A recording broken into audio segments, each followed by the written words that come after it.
বিভুরতা, মদ মানে যেটা যে মদ খাই না, মদ মানে হচ্ছে বিভুরতা। কি প্রেমে বিভুরতা?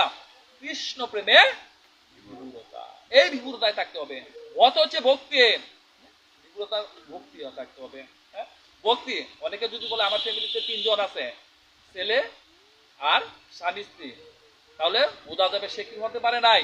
তো তোমার বাসায় কয়জন মেম্বার আছে? যদি বলে 3 জন, তাহলে বোঝা যাবে সে ভক্ত হতে পারে নাই। যতদিন পর্যন্ত সে না বলবে যে আমার বাড়িতে হাজবেন্ড ওয়াইফ, স্বামী স্ত্রী এবং ছেলে আরেকজন ভগবান শ্রীকৃষ্ণ আছে, ততক্ষণ বুঝতে হবে যে সে ভক্তি পথে অগ্রসর হয়েছে। এর আগে কি করা যাবে না, বোঝা যাবে না। একটা কথা মনে রাখবেন, যখন কোনো পুরুষ হরিভক্ত হয় তখন সে মহান হয়ে যায়। যখন কোনো নারী হরিভক্ত হয় তখন সে ভাগ্যবতী হয়ে যায়।